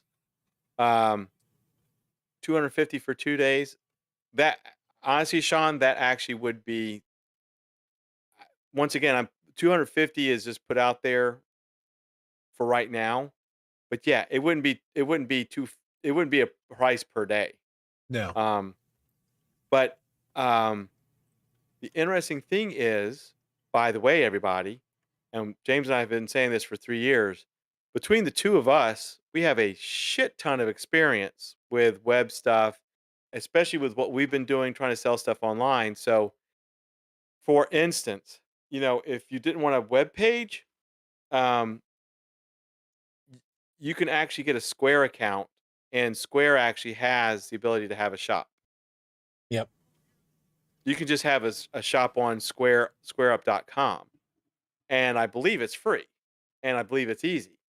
And then not only do you have your payment processing for credit cards, but you also have the same areas where your shop is. So you can have something as simple for your shop as literally a Square Up account, which is free. Um, and of course, for anybody that doesn't know what Square is, it's a credit card payment processor, and they've been around for a long time. So it's advice like that that James and I are totally here for anybody to ask. That's once again why I think a home hunters association would be phenomenal because then you've got a infinite amount of knowledge from all kinds of people, including James and myself. So to answer Belina's question, I say yes. I say it's one of those things where like we suggest, hey, if you have multitudes of something or if you're going to be producing it ad infinitum, uh, then you should list it so that if somebody cannot attend the can't attend the convention, they could still buy it if it's not a limited quantity kind of thing. But also, there's people that do commissions, so you should have on there that you want to do commissions too. Um, so yeah, Belinda, that's a fantastic question. Vic says it'd be hard to do, but you can list vendors to be able for others to buy, which is true. I mean, the website will have a list of all the vendors that are vending and links to however they're going to sell stuff online. Uh, yeah, a list of vendors and websites would be easier. Yes, Yeah. that's all included too. Yeah. The price that you would be paying is going to be for your spot, and you're going to get a banner on the website, obviously, which will be a link to your personal website. Yeah, yeah, it includes advertising. We'll give shout outs during live streams, all inclusive. Some of these places it's extra. You pay more for that kind of stuff. That's that's that's easy stuff. Get your Vun.rent in. Oh my goodness. Ezekiel says sounds awesome all around. Thanks, Ezekiel. We're excited about it. Like I said, it's just one of those things where getting the word out. Because if it gets for one, it'd be awesome. I hate saying this. It'd be awesome if there's so much interest that we end up having to do first come first serve vendors. You know what I mean? Yeah. It's like, well, we're full up, but um, the cool thing is, like I said, there's 3 conference rooms, and if it got to a point where the larger conference room, we had to add a few vendors in there just because of overflow, I don't see why not. Um, and it is an entire package. Uh, The only thing that like won't be included will be the luncheon, because yeah, the food cost itself is going to be really ridiculous, given that we have a chef that's going to be making some really ridiculous things, and food alone right now is already crazy expensive. But when you start making, you have to figure out your food costs and everything. So that's going to be well a that's separate item that you can yeah purchase. that Plus, if you don't want to do the luncheon, I'm sure we'll have things where you can just get a burger or something that he makes. oh yeah, it's a full fledged kitchen. So I mean, I definitely say he make food and make money off of it. Make some money for Reggie. Yep. Once again, it's a bazillion things that have to be fine tuned. Let's see. Berlina says maybe the vendors could have a special or something if the customer mentions seeing the advertisement through the event. This would probably help keep record of how the event. Well, Berlina, yeah, that would be up to the individual vendors. That would be something that if they decided that they wanted to give 10% off or something, we could definitely relay it for them. But it's something that the vendor themselves would dictate. So one vendor may do it, one vendor may not. Um, And also, we're going to do pre-sale incentives. So if you are a vendor but you want to go, say we're doing $10 at the door, we'll do $6 pre-sale or $5 pre-sale, whatever. So you have the incentive, and we know we'll have physical numbers of, how many people we're expecting, aside from people that you can expect to have the day of. yeah. And like I said, advertising wise, uh, James and I can put this stuff out to the whole solar system. It's just Yeah. that easy. And I know that I was telling James, Pensacola folks are always looking for something different to do, always. And this will be, they've never had this before. If it goes out there in plenty of time, even though it's May, for us, May starts really the summer season for us. So um, pick me. Um, but if you give enough uh, if you give enough advance notice to Pensacola people, and it's something they think is going to be cool as hell, they'll go to it. Especially if the ticket prices are $5 or $10 or whatever. Plus, there's enough people that are into Halloween itself that if they hear there's like a Halloween convention, because it's going to be, it's centered around Halloween. It's not so much centered on the haunt itself, because what are you doing the home haunts for? You're doing them for Halloween. So it will be a Yeah. focus on Halloween itself. And the incentives for vendors that I would tell like any vendor is Pensacola has a lot of people with money, and I've seen a lot of really, really wealthy houses really doll their place up. And can you guess where they get their shit? Spirit Halloween. Drives me crazy. So if they knew that, like, oh my God, I can go to this thing and there's vendors from all over that have stuff that nobody else was going to have, like 20, 12 foot tall skeletons that get bought out the first minute in Home Depot. Um, I guarantee you, a lot of Pensacolians would go to this. A lot of people from Pensacola would buy shit if they knew that some of it was one of a kind or limited edition or not something they find at Walmart, Spirit Halloween, Spencer's, Home Depot, Lowe's. Uh, they're Pensacolians are that kind of people. They like to be exclusive when they can. If they have money, why so cheap on ticket? Well, because we're only trying to make enough to make sure we can put the event on and have the event itself covered. It's not a profitable thing for us. It's going to just be anything that's left over is going to go directly into the next event. Well, yes, but but to very specifically answer your question, Vic, is the more people that we can get in as buyers at a cheaper price, the better discount we can give the vendors because it's covering the cost of the building. We would rather have the people, it's a twofold thing. We would rather have uh, buyers come in at $5 a head who are then going to spend money with the vendors and they have more money in their pockets because we didn't gouge them at the door.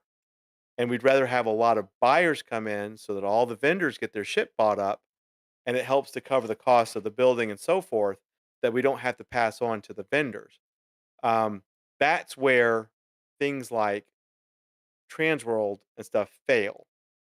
They are more concerned with gouging the vendors out the ass for booth space than promoting for buyers to show up and spend the money with the vendors. You know what I mean? Um, if Fear Expo really was charging $800 for a 10 by 10 booth, then they're gouging the vendors. And you don't gouge the vendors. You know what I mean? You try not to gouge anybody. You can have a medium ground between your vendors and your customers coming in. And this whole event is basically for home hunters, which are vendors and buyers. So if that makes sense, um, that's why ticket prices.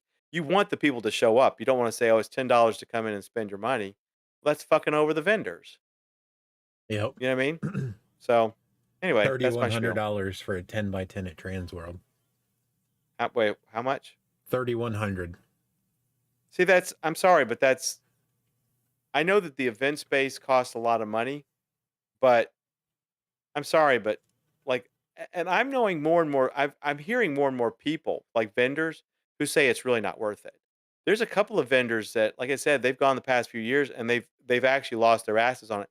They've lost their asses to the point where they are no longer in business because of a $3,100 booth and Transworld not really pushing for the buyers to come in and buy shit.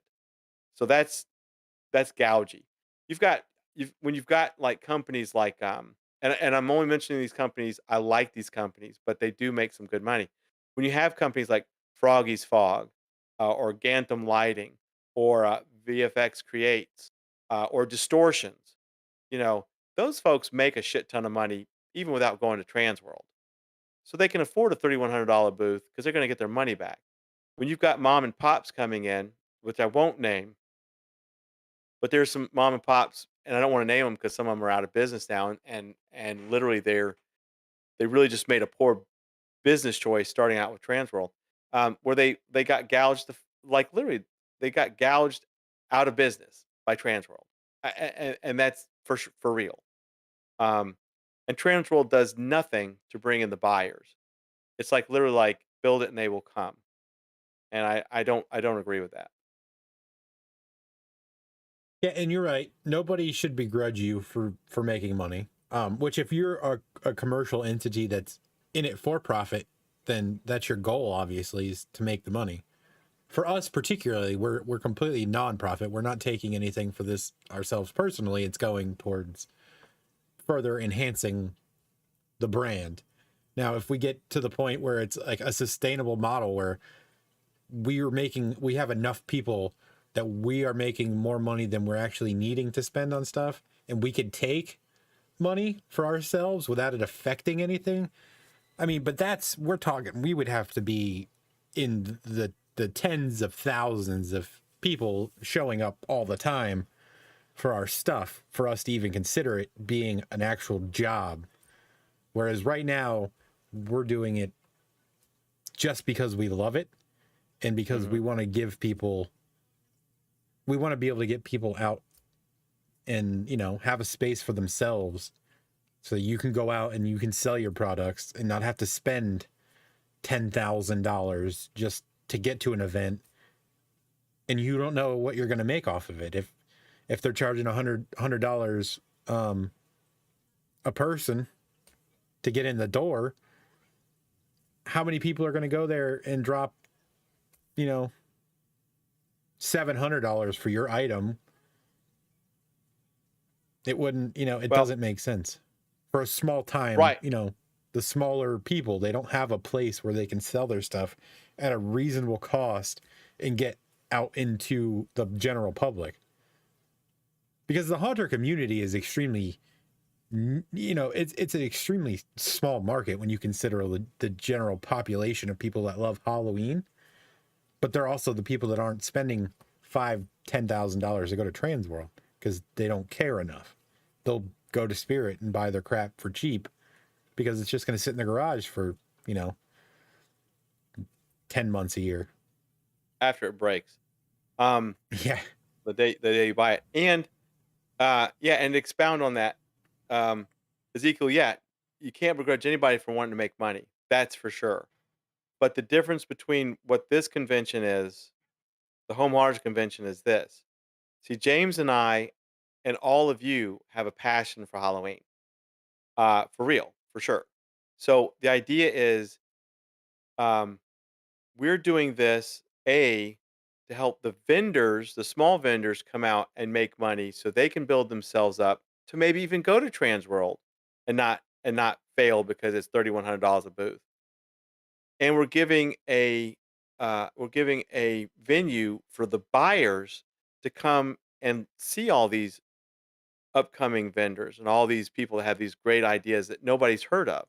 Um, it's a symbiotic relationship. I mean, we're not out. Trust me, Transworld does make their money. They do make their money. $3,100 a booth, and then having gazillion booths, and that's great. Good for them. I believe they're gouging the vendors and not putting enough effort into getting the buyers. Because, and I'll tell you why. I talked about this a few shows ago. Transworld will say that there are certain conditions that have to be met for you to even come on the floor, and they don't vet one fucking person. When you can have a slew of ding dong McMeow meow clowns from whatever haunt over in BFE, whatever, that can pay their dues and come in and not be vetted, and they're not going to buy one thing there. They just want to twerk their asses off on TikTok in front of somebody's booth and say they went to Transworld. Then you're literally watering down the event for the vendors who have spent a lot of money for the booth, for the gas, for building the stuff. They put a lot of money in building this stuff so they can try to sell it. So Transworld basically is, to me, disrespecting the vendors and watering down their own event because they just want a lot of money in their pockets. So they'll say they vet the people or you have to do this, and there's none of that. There's none of it. Not one bit. So I guarantee you there's a large portion of the people that go to Transworld as customers, quote unquote, um, that are not there as customers. It's a party to them. Um, we, on the other hand, it's a complete opposite. We're doing it for the vendors so that you can make money, and we're doing it for the populace so they can come in and spend money with the vendors. We're not out to gouge everybody to put money in our pockets. So definitely don't begrudge people making money. I begrudge people making it and lying about how they're doing it. So anyway, sorry. Berlina, yes. There are going to be things that are going to be contingent on finding out that we're going to be allowed to use the other rooms in the hall, but we want to have like demonstrations and panels, a pumpkin carving contest. Absolutely. That is definitely going to be on the agenda for things. A costume contest could be something that could be done. Again, a lot of it's going to be, if we're doing it for 2 days, we'll have more time to squeeze in things. And the other part of that is if they're going to allow us to use the entire building. Yes. And I'll find that out pretty soon. Hey Ranger, what's up? Yes, I like that idea. And here's the other thing too is, there's a lot of vendors that go to Transworld. They'll take your money and never produce. And see, that's bullshit too. And so that's true, Ezekiel. But you know what's interesting? I have no problem doing this either because I got a big mouth, obviously. I have no problem being Halloween Mafia. If you go there and there might be a vendor that we don't know who they are, and it's whatever. Um, if for some reason that like you pay the money and they don't produce, and you let us know, we can put some thumbs in some screws and help you actually go there and say, once again, a home hunters association, that's what it's perfect for. Um, Hmm. and basically, like, say, okay, hey, vendor XYZ, we just heard from, you know, Ezekiel, uh, that he paid you money and you didn't send the product. What's up with that? And we've got methods of tracking down people, and so they can't really hide. I'm not really saying, we're going to go out and like do a hit. Um, but I would have no problem. We would have no problem um, helping be a middleman to the point where either you got your money back or you got the product. So, oh yeah, there's James on there. Look at that. God, my ears hurt. Freaking headphones. I'm wearing my light headphones. Yeah, and if anybody, if that crap will not happen at our convention, because if it does, everybody that is going to be a vendor, we're going to have all of your information. And if we get complaints that, something is not being delivered and someone paid money and isn't getting it, it will be addressed directly by us, and then you will be blacklisted, obviously. Right. Which none of this applies to anyone that's listening to this show right now. No. I know that for a fact. No. But the prime example at Transworld would be Scare Factory. Transworld constantly let Scare Factory come back year after year with a shit ton of complaints. I mean, a shit ton. But Transworld's like, oh, $3,100. Okay, here you go. Da, da, da, da, da. They took no accountability. Everybody complained to Transworld that they should be blacklisted year after year after year. It literally took Scare Factory to be smacked with, I think, tax evasion or something to be gone. So Transworld took no accountability, even with a large amount of people who would say, you need to not let Scare Factory be at Transworld. And they wouldn't blacklist them. And it really pissed off a lot of people with Transworld. Although those people knew not to ever buy anything again, it's like you need to smack somebody on the wrist and let them know, hey, you can't come to this convention and do this. So yeah, what James said, we would have a much tighter grip on that kind of stuff, and we would not put up with it. There you go, $500,000 for employees' tax evasion. That's literally what caused and Scare Factory had phenomenal stuff. Don't get me wrong. I had some phenomenal ass stuff. They just couldn't run a business to save their life, and that's unfortunate. Um, but like I said, Transworld, year after year. I mean, I watched it year after year. I watched people complaining year after year. I watched people complaining to Transworld and sending notices like, please don't let these people come back because they're just going to screw over people that don't know. And they didn't care. Transworld's like, oh, well, they bought a booth. Good for them. As far as the marketing aspect of this too, I want to jump in real quick while we're talking, and we have the majority of the trio here. I don't know when you guys are actually planning after Transworld to do your next show, but if you guys want to have us on there, we can definitely jump in, because I know you guys also have a very large audience of actual people that show up to your streams. We can come on and talk about it. We won't talk about it for 2 hours like we are right now, but we can get, and obviously you guys are extremely interested in it, and you're going to be the backbone of this event anyway. Like, you guys make the props. Vic, you have a haunt. You are exactly who this entire thing is designed for, and you have people that follow you religiously that don't know about us because we aren't their type of show. Whereas you guys are prop makers. That's what they're there for. They want to see the props. And that's who our vendors are going to be, prop makers. Obviously, home haunters aren't selling their houses. It's mostly going to be people that sell stuff for the home haunters. And the funny thing is too is our support doesn't just stop at the convention. I mean, we support everybody year round. We'll put things out there. We'll do spotlights and highlights and all this stuff. Um, it doesn't stop. It doesn't stop with stop or end or start or stop with the convention. Uh, and yeah, Ezekiel, all those masks that Keith bought that were dodgy, and it took longer to get them. Um, Once again, you just got somebody who's what's it called, over promising and under delivering. Yep. And once again, not that any of y'all would do it, but I mean, if somebody just randomly who we didn't know came in and did it at the convention, um, we would definitely hold them accountable as much as we could,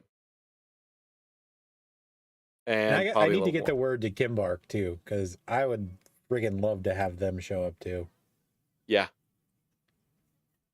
And like James said, May actually makes it where, excuse me, the weather's a little bit better for people up north. Our weather here will be fine in May.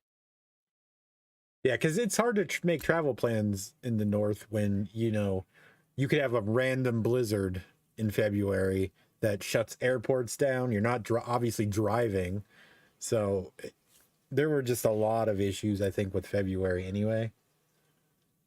Yeah. Keith, that's insane. I mean, Vic, that's insane. Having a vendor that owes you a refund for over a year, that's insane. It would never happen at this convention. Mafia. Right? Ezekiel, as an outsider looking in, the whole Transworld upper echelon seems to be a boys' club. Oh, it's It Ezekiel. It's absolutely 100. is. Oh, yeah, yeah, without a shadow of a doubt. There's elitists that go there. Um, Once again, and I would any of them could come on the show and try to convince me otherwise, but and not every single person in the haunted attraction association is elitist, but if you really look at a bunch of their board members, especially their president right now, Mr. 60 Page Manual, um, yeah, some of those folks are definitely holier than thou, and it is what it is. And it's hard to Um, take advice from people that you're actively competing with in the industry anyway. Like for the home haunters, there's no one competes with each other. Whereas a lot of the major businesses that are raking in massive profits, the big haunts, they're, they'll help you, but they're not going to go as far out of your way as a home haunter will go to help somebody. yeah, And if your president owns a haunt, is he really looking out for your best interest, or is he looking out for his best interest with his haunt? right. There's just a Yeah. lot of gray area there that I don't know is completely kosher. Like, I think if you own a haunt, you shouldn't directly be on the board of that, company. Well, and of course their logic in that is more than everybody else, so you should be part of them. Like whatever. But just Um, because you have more money to throw into a business doesn't necessarily mean that you're better than a company that doesn't have as much money but is doing as good with less. yeah, it really is. And the only reason why the current president's there is because he was praised for his magical handling of the COVID situation in haunted attractions, which shouldn't have been open to begin with, and his ability to open up before anyone else. Oh my God! Oh, let's all lick the poles. It's a pandemic, son of a bitch. Why are you so worried about being the first haunted attraction to open and directly in the middle of a pandemic? I'll never. I'll for the life of me, I'll never. If I ever saw that guy in the street, I'd be pissed. Reginald says I could give a seminar about cooking and about how to do makeup for black people. See, Reginald knows where it's at. That's exactly what this whole thing's about. And yeah, you can put, people that have Halloween parties, you can show them crazy ideas that, maybe they bought a cookbook at the store with, like those little like Betty Crocker books that come out every Halloween that just have like a bunch of random spooky themed recipes for no reason whatsoever. Like you can show people how to be creative without them having to buy a book specifically for it. Right. And obviously the colored people, I'm doing air quotes on this because I don't need any type of, I mean, that's just specifically who we're talking about. It is. There's not a lot of, it's a totally different, when you're dealing with different complexions and everything, makeup works completely different on any person. So when you have like a dark skinned person, makeup isn't gonna work the same as a very light skinned person will. And you having scare acting knowledge and having done it for years, you know what to do. I have to read what Vic says, but first, yeah, I'm a firm believer that there is a major biasness towards lighter, fair skinned people in the industry. Not racist, just if I've seen enough posts over the past bazillion years that you don't see the amount of pictures of uh, black people uh, with face paint or even in masks. There is a definite biasness over that way, and I know there's a lot of black folks, black people that you know love the industry. Um, if any of that made sense, and holy crap, hopefully nobody listens to just that part of the Right? stream and go Anything like, "What's taken out of wrong with us?" context. Sweet Jesus. But I do like what Vic said because it's just so funny. It's almost like he was channeling Dr. Seuss. Reggie needs a book on how to paint colored folks cookbook makeup book. Okay. Pop up. All right, Dr. Seuss, Vic. He said, I have food stamps. Dude, there's hundreds and thousands of Americans on food stamps now. That's just the way it is. It's only getting worse. Keith, we are still on, which is amazing. Mark It said is a rather long show. I can stand there and be like, yes, you can be the stupid and build massive things. Well, everyone here is highly intelligent, whether y'all think so or not. And just because we're giving specific examples of people that we don't agree with, we're not hating on them. The haterade is all gone. We're just that's specifically naming people for examples of. Right. However, there are just some folks, and I'm going to leave it alone probably at some point, but that really, really pissed me off last year.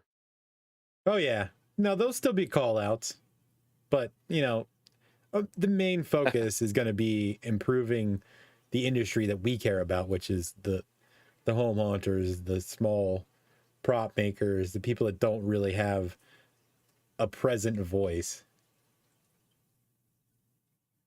We want to channel that. Keith's made another shirt. Don't matter what your skin color is. We all bleed orange. Yep. I have an entire sleeve dedicated to Halloween, so the holiday, not the freaking movies. I have an entire house devoted to no tattoos.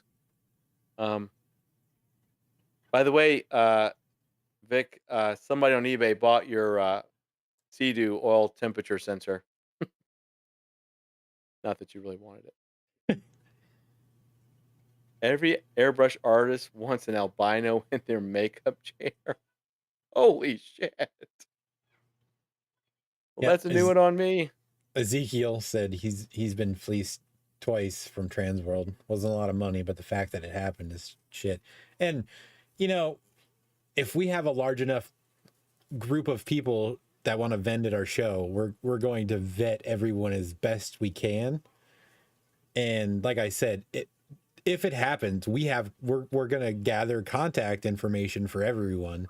So if there is a dispute on something, it will be handled. And if it's found that they are not upholding their end of the deal, then they will not be invited back. Right.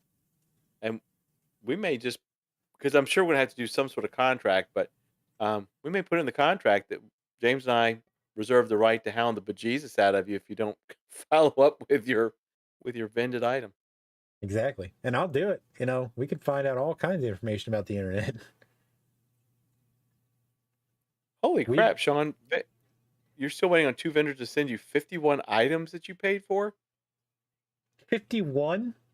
What the holy shit, dude? Damn. Should we already go in mafia mode for you? It's not even. I feel like I should. We should. Jesus. 51 damn items.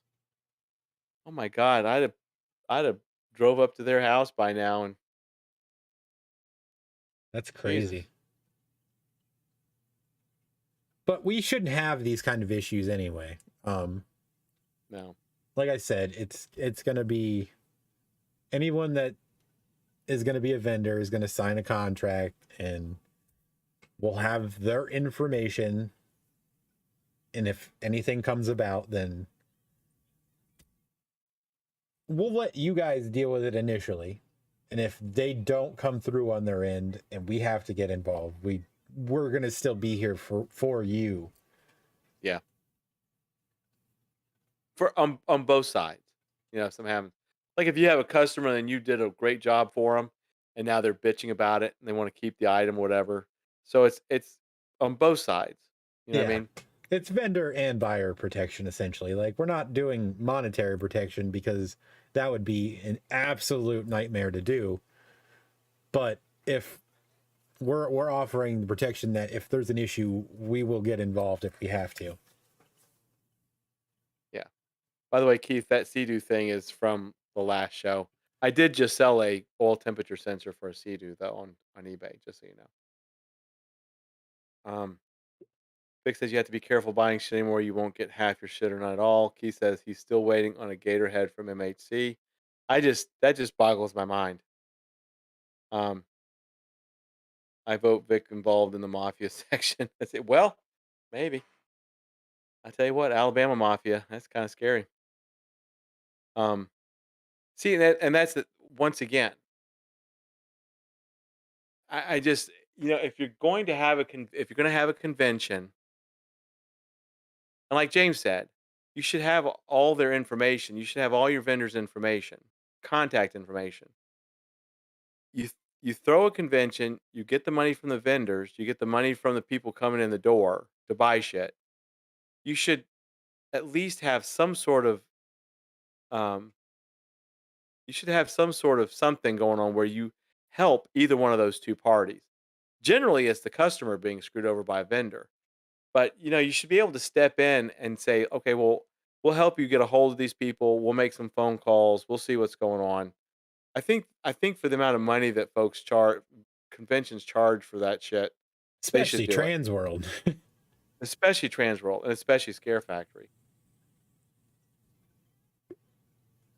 That whole censure was 1984. We don't have a problem calling people out on their BS. Like, you guys know that. We've had enough issues with people that we've called out ourselves for personal reasons, and we're not afraid to do it for any of you.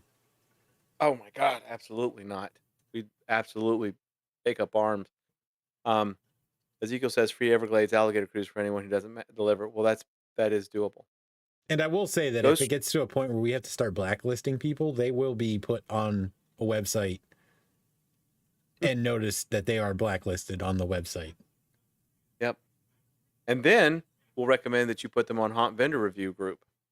Yep. We'll because that actually does do some good. But yeah. Hopefully it would never come to that, but I really believe that whoever's throwing the convention should be able to intervene to a certain point, or at least make an effort, a concerted effort for the buyer. I don't see why not. You know what I mean? They screw attendees, they get taken fishing in the third world. But that's like I said, there's so much now to write down. There's so much now to get questions ready for y'all, figure things out. Free golf lessons down under. And please, everybody share the Hunters Anonymous page, simply because that's where we're going to be doing for right now, that's where we're going to do the majority of our questions and polls for people that might be interested in it, because we do need to start getting information on how many people would be interested in vending, how many people would be interested in, because that's probably going to take a couple months to get all of those forms and all the stuff documented. But we will have the Patreon group. I mean, we'll have the Patreon stuff done by this week. It'll be up in a few days. Yeah. Keith, real quick. Sorry, Keith, just do a Facebook search for Haunt Vendor Review. It'll come up. That's the name of the group. I'm sorry. Go ahead, James. No, I'm just going through.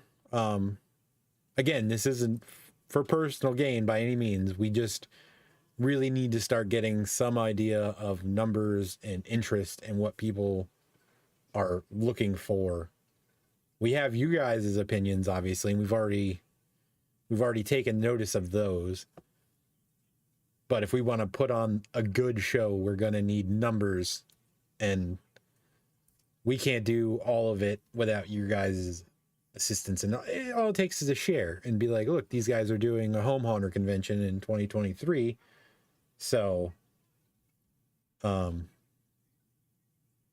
just do shares and any of the stuff that you see.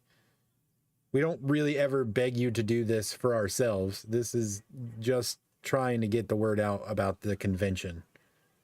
Other than that, Haunters Anonymous will grow regardless. Mm-hmm. But I want the convention to be good for everyone.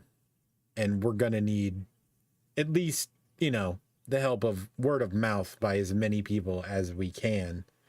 And obviously, anyone that supports us on Patreon is going to, you'll get stuff in return. So, again, that's the basis of it. Just yeah.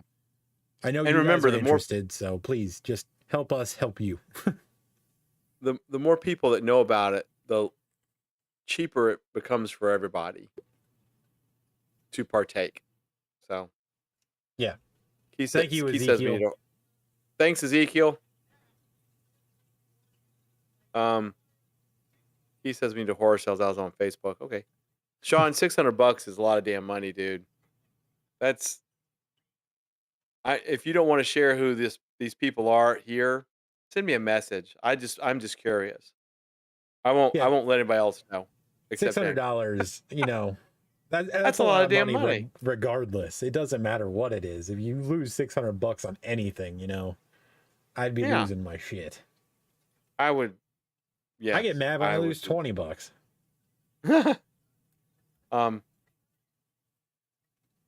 Hell, I get mad when I spend $1 for Great Value bread and I get it home and it's a little stale. $600 is a lot of money. The value of money, especially for a home haunter. $600 it's a tank of gas nowadays. Yeah, well, that's true. But literally, the more people that know about it, the more people partake in it. The more people that can become part of Haunters Anonymous and After Dark and the Home Haunters Association and go to this convention as vendors, then it becomes a collectively less expensive thing for everyone. And that's an ultimate goal. And that's true. Even if it was just $6, it's wrong of them. $6 is, in some places, a gallon of milk or a gallon and a half. Yep. Money is not to be taken lightly these days or the past several years. So just people not honoring their word is bad enough. And you don't need to have the money involved. Right. But James, I think that we probably, since it's 2 hours straight up almost, we could probably wind it. I think everybody has all the information they need so far. Yeah. And there'll be a ton of information coming out. Like Jesus Christ. Every day. Ugh. It might be a little slow the next 2 days, information coming from me, because I've got a really large swing dance coming up that Well, I've yeah, gotta yeah. I gotta holy shit. I mean, I'm still gonna do stuff. I'm just saying. Yeah, that's true. Vic says if they screw over 100 people at $6 a pop, that's the $600 right there. Yeah, and they're screwing over 100 people at $600 a pop. Yeah. Oh, that kind of sounds like, I don't know, Scare Factory. But it's more like 100 people at $6,000 a pop. But yeah, we'll go ahead and wind it down because we're at the top of the hour. It's 2 hours. Man, as always, thank you all for everything. Thanks for staying up for 2 hours and giving us all the ideas and listening to us banter and giving us your feedback. Um, yeah, Vic's got to go to the bathroom, so there you go. But yeah, I'll make it short and sweet. Thanks, everybody. This is going to be a phenomenal year for all of us. I look forward to it, and stay safe. And I'm going to shift it to James. I've talked a lot more on this one, I think, than I normally do. I'm kind of Which is awesome. worn out on it. I seriously appreciate everyone being here. Thank you. Thank you for your support. Whether it's just being here or whatever, it means everything. Because without you guys, this is absolutely nothing. So have a good night. We'll, make sure you have alerts, notifications on for the Haunters Anonymous page if you want to stay as up to date as possible on all our posts that we will be doing, in the coming days, weeks, months, whatever. But thank you guys for being here. Greatly appreciated. So have a good night. Go to the bathroom, go do your schoolwork, whatever it is you need to do. Go off now. Thank you for listening to us ramble. So thanks. Good night, folks. Thanks again.